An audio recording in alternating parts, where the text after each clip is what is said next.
Hi, you're with Andrew at Yogi.Moksha. Thanks for watching. Every now and again, I like to update this introductory video so that it reflects the development of my practice and teachings of functional yin yoga. That way, you'll have a better idea about whether this channel might be of interest to you. We hope it will be, and that you'll subscribe and become an active part of this small community. So what do I mean by functional? To me, it's about a focus on the effective postures on your unique body, skeleton and self, rather than dictating to you how you should look in a posture. And again, to me, functional yoga can require more introspection or self-awareness than alignment-based practices, as you decide what form the posture will take based on the physical and more subtle sensations that arise within your unique self.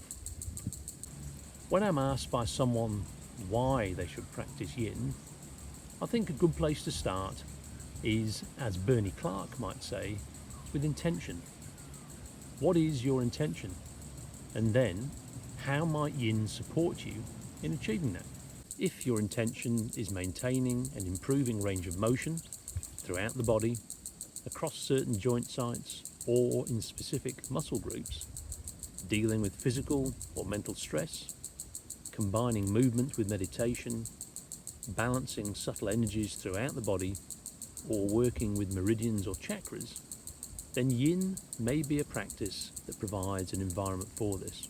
The next question is, what does one of our yin practices involve? Well, typically we start with recentering and turning of our attention inward using the breath for a few minutes.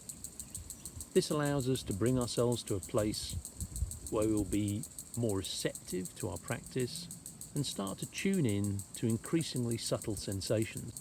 For the next 30, 60 or 90 minutes, we work through a series of postures which we might hold for anything between 3 and 10 minutes each. Together, these postures might seek to work the entire body or target a specific area, and on any given day our emphasis might be the physiological, the energetic, or the emotional response that we have. Typically, but not always, we pause between postures for a couple of minutes in a rebound to allow the physical body to recover from the posture and to reflect on the more subtle responses we may have. Paul Grilly suggests this is where magic can happen.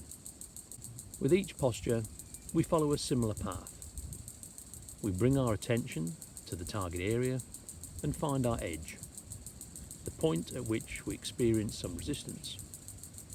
This stimulates our energetic body through acupressure and stimulating of the myofascial meridians or energy channels. As we're working the energetic body, we can use our breath to relax the target area muscles and allow any stress energy to pass to the connective tissues, the fascia wrapped around the muscle, tendons, ligaments, joint capsules, and the bones.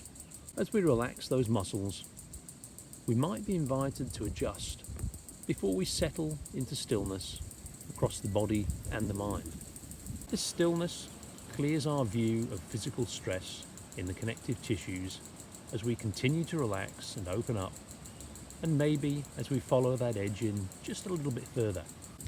Continuing the stillness, the physical body starts to marinate deeply. We can start to deform, reform and reshape connective tissue, sending chemical and electrical signals to the brain that areas need strengthening and lengthening. As we background this physiological response, we can find the stillness also clears our view of subtle responses associated with the heart. It is not unusual for strong emotions to arise or for deeper thoughts to come to mind. If they do, we should simply allow them and the heart to open in the same way that we allow ourselves to open physically in our asana practice. It won't always be comfortable, but we are in a safe space. After some postures, we move gently to rebound, lying on our back relaxed, open to all the sensations that pass through the body, and we reflect on the effects of the posture today.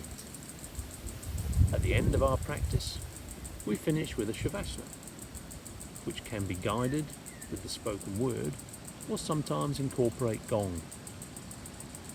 The Shavasana allows us to bring the whole practice together, this moving meditation that is yin, that yokes the heart, mind and body. We do hope that you try and enjoy some of our practices. We look forward to seeing you on the channel. We provide content freely to ensure access for those that need it, and we are very grateful to those of you who support us through subscriptions and through donations. We look forward to seeing you there. Namaste.